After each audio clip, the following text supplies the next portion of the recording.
Shadows and dust. Elena Vasquez pulled her cleaning cart through the empty corridors of Hawthorne Industries, the wheels squeaking softly against the polished marble floors. The clock on the wall read 10:37 p.m. Nearly everyone had gone home hours ago, leaving the 50-story building to its night workers and security guards. Exactly how she preferred it. Elena adjusted her navy uniform and tucked a stray strand of dark hair behind her ear. 3 years of night cleaning had trained her to move like a ghost, invisible to the occasional executive working late. The company policy was clear: minimal interaction, absolute discretion, complete professionalism. The less noticed, the better. She took the service elevator to the 48th floor, executive territory. Her routine never varied. Dust the desks, vacuum the carpets, empty the trash bins, clean the windows, wipe down surfaces. In and out within 90 minutes. Leaving no trace of her presence except the faint scent of lemon polish and the gleaming surfaces she left behind. As the elevator doors opened, she noticed a light still burning in the corner office. Thomas Hawthorne, the CEO. Through the glass walls of his office, she could see him hunched over his computer, his tall frame casting long shadows across the room. She hesitated, considering whether to come back later, but her schedule was tight. 5 more floors after this one, and dawn always came too quickly. Just work around him, she whispered to herself. He never notices anyway. Elena had cleaned around Thomas Hawthorne dozens of times before. He was notorious for working until midnight, completely absorbed in whatever project consumed him. She had developed a talent for moving silently, staying in his peripheral vision, becoming just another shadow in the room. She began in the reception area, methodically working her way toward his office. When she finally entered his domain, Thomas didn't look up from his screen. His dark-rimmed glasses reflected blue light, and his fingers tapped rapidly against the keyboard. A half-eaten sandwich sat forgotten beside him, and empty coffee cups littered his desk. Elena moved carefully, dusting around his workspace, emptying his trash bin, wiping down the glass conference table in the corner. For nearly 30 minutes, they existed in the same space without acknowledgement, a dance they had performed many times before. Then, as she reached across his bookshelf to dust a particularly ornate award, her elbow knocked against a silver photo frame. It tipped, then fell with a loud clatter against the wooden shelf before she could catch it. Thomas jerked his head up, startled. His eyes, bloodshot from exhaustion, focused on her for perhaps the first time. "I'm sorry," Elena said quietly, righting the frame. "I didn't mean to disturb you." He stared at her for a long moment as if trying to place her in his memory. "You clean this floor every night?" Elena nodded, keeping her eyes lowered. "Yes, sir. How long have you worked here?" 3 years, Mr. Hawthorne." He frowned, rubbing his stubbled jaw. "And we've never spoken before?" "Company policy discourages unnecessary interaction between cleaning staff and executives," she recited. Her voice soft but steady. Something flickered across his face. Surprise, perhaps, or curiosity. He leaned back in his chair, studying her with new interest. "What's your name?" he asked. "Elena Vasquez, sir." Thomas gestured to the photo she had knocked over. "My sister and her family," he explained, though she hadn't asked. "Taken last Christmas in Aspen." Elena nodded, uncertain how to respond to this unexpected conversation. She reached for her cart, ready to retreat. "Finish your work," he said, turning back to his computer. "I didn't mean to interrupt." Elena continued cleaning, acutely aware of his occasional glances. When she finished, she pushed her cart toward the door. "Good night, Elena Vasquez," Thomas called after her. She paused at the threshold. "Good night, Mr. Hawthorne." As the elevator carried her to the next floor, Elena pondered the strange interaction. In 3 years of cleaning executive offices, she had perfected the art of invisibility. Tonight, something had changed. For the first time, Thomas Hawthorne had seen her. She wasn't sure if that was a good thing.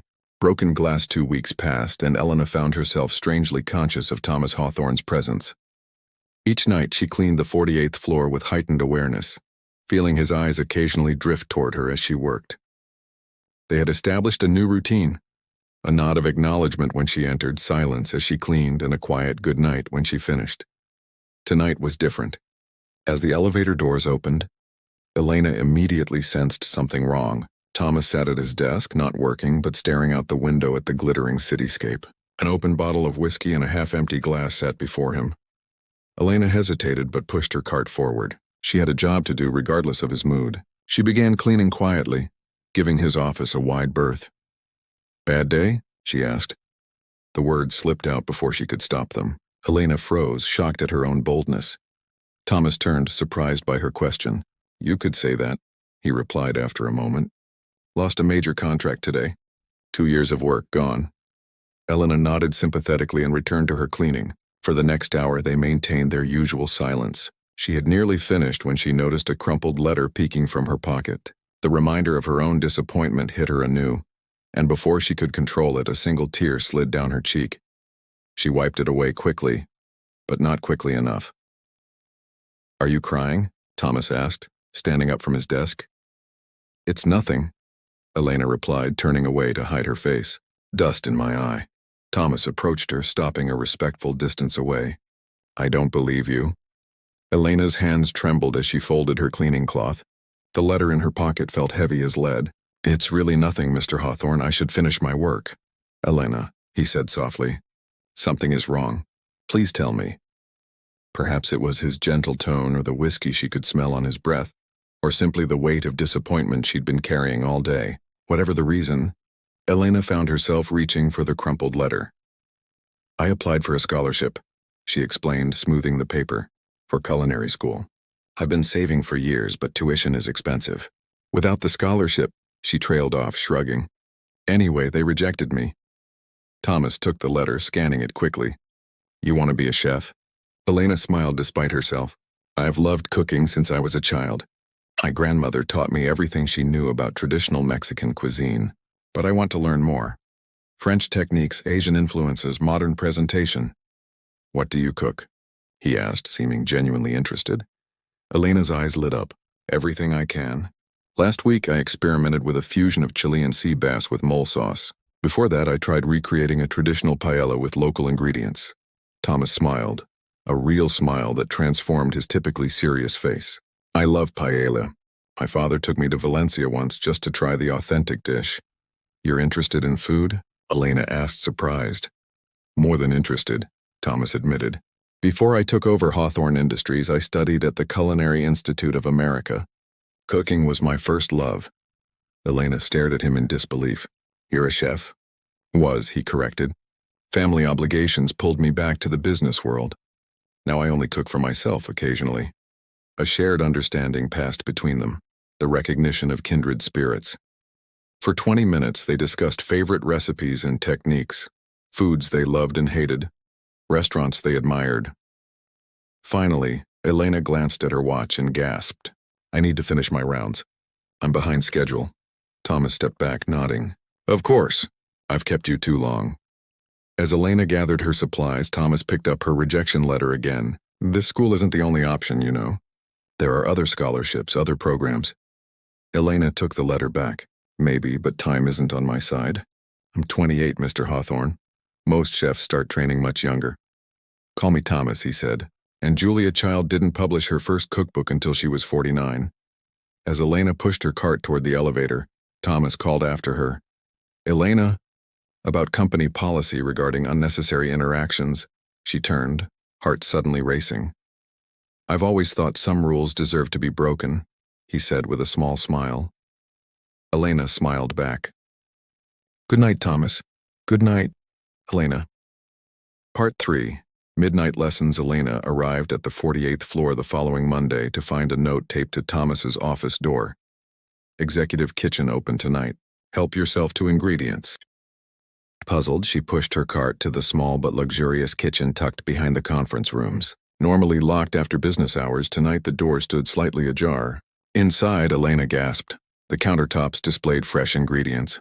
Wild mushrooms, organic vegetables, premium cuts of meat, and spices she could rarely afford. Another note sat propped against a bottle of expensive olive oil. "Practice makes perfect. Clean when you're done." Elena hesitated, glancing at her cleaning cart. She had 5 floors to complete before dawn, but the gleaming professional-grade equipment called to her like a siren's song. Just an hour, she promised herself, tying her dark hair back and washing her hands. For 60 precious minutes, Elena cooked. She seared scallops to golden perfection, reduced a white wine sauce, and plated her creation with the precision she'd studied in culinary magazines. When finished, she photographed her dish, cleaned every surface meticulously, and left a small portion in a cover. Elena nodded. Early onset Alzheimer's, diagnosed 3 years ago. The medication is expensive and home care workers even more so.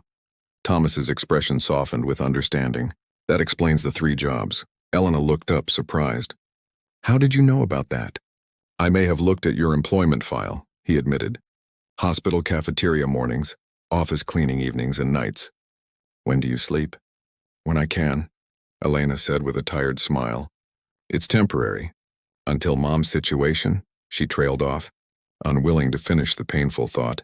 One night, as Elena prepared to leave the kitchen after her cooking session, Beverly Jenkins, the night supervisor, appeared in the doorway. What's going on here? Beverly demanded, eyeing the spotless kitchen suspiciously. Elena felt her chest tighten. Ms. Vasquez helps me test recipes occasionally. Thomas interrupted, appearing behind Beverly. A personal project of mine. Beverly's expression remained skeptical. Company resources are for business purposes only, Mr. Hawthorne. I'm well aware of company policy, Ms. Jenkins, Thomas replied coolly, considering I wrote most of it. After Beverly departed, Elena turned to Thomas worriedly. I could lose my job over this. Thomas frowned. You won't, I promise. Elena shook her head. You don't understand. People like me are replaceable. People like you aren't. Elena, thank you for everything, she interrupted. But maybe we should stop. I need this job. Thomas watched her gather her cleaning supplies, concern evident in his expression. What if there was another way? He asked quietly. What do you mean? I have an idea, Thomas said, but I'll need a few days to arrange it. Recipe for disaster. Thomas's idea became clear 3 days later, when Elena received a company-wide email announcing a special dinner for international clients. The catering company had withdrawn at the last minute, and Hawthorne Industries needed an in-house solution. You want me to cater a corporate event? Elena asked incredulously when she reached Thomas's office that evening. Thomas smiled. A small dinner. 12 people. You've made more complicated meals in that kitchen already. For you to taste, not for millionaire clients, Elena protested. Besides, my supervisor would never approve. Leave Beverly to me, Thomas said confidently. This is an opportunity, Elena.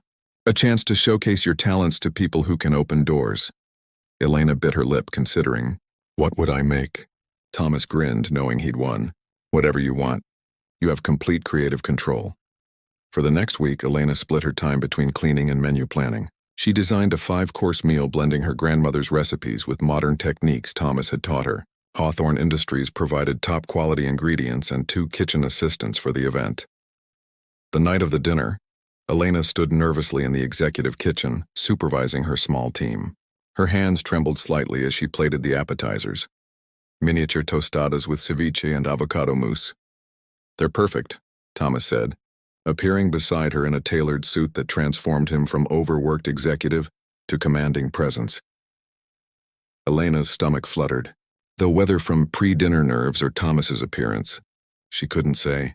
The dinner progressed beautifully. Each course emerged from the kitchen to murmurs of appreciation. Elena watched through the kitchen door as Thomas discussed the menu with obvious pride, gesturing occasionally toward the kitchen. After the dessert, a modern interpretation of traditional tres leches cake, Thomas invited Elena into the dining room. The international clients applauded her, praising the meal's creativity and execution. One woman, the CEO of a French hotel chain, asked for Elena's business card. I don't have one, Elena admitted, embarrassed. Ms. Vasquez is considering several opportunities at present, Thomas interjected smoothly, but I'll ensure she contacts you. As the guest departed, Thomas turned to Elena with an excited expression. You were amazing. Did you hear what Bernard said about your mole sauce? And Sophie wants to discuss her hotel's restaurant. Elena's smile faded as she saw Beverly Jenkins standing in the doorway, arms crossed. A word, Ms. Vasquez, Beverly said coldly. In the hallway, Beverly's expression was thunderous.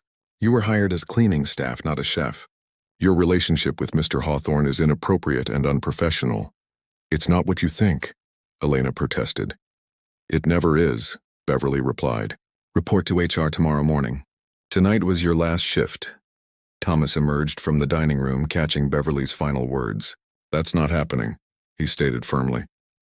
With respect, Mr. Hawthorne, personnel matters are my responsibility, Beverly replied.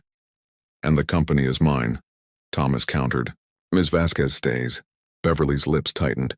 Favoritism undermines morale, sir. Rules exist for a reason. Elena watched the standoff, her heart pounding. It's okay, she said quietly. I'll go. Thomas turned to her, incredulous. Elena, no. She's right, Elena insisted. You're breaking your own rules for me. What does that look like to everyone else? Beverly nodded in satisfaction, but Thomas wasn't finished. Rules can change, he said, his expression determined. Perhaps it's time they did. A new menu. Thomas called an emergency board meeting the following morning. Elena, having surrendered her cleaning uniform and badge to HR, sat outside the boardroom, uncertain why Thomas had asked her to come. After 90 tense minutes, Thomas emerged with a satisfied expression. It's done, he announced. What's done? Elena asked cautiously.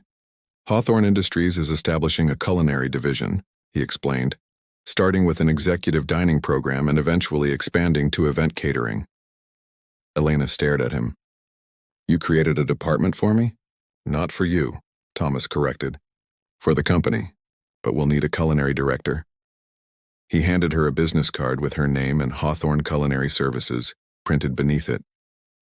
Elena shook her head, pushing the card back. I can't accept this. Why not?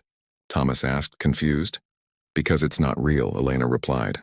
You're creating a position I haven't earned. I want to succeed on my own merits, not because you feel sorry for me. Thomas's expression fell. I don't feel sorry for you, Elena. I admire you. Your talent deserves recognition. Then help me earn it properly, Elena said firmly. No shortcuts. For several days they didn't speak. Elena focused on her remaining jobs while seeking new night work. Then, on Friday evening, Thomas appeared at the hospital cafeteria where she worked mornings.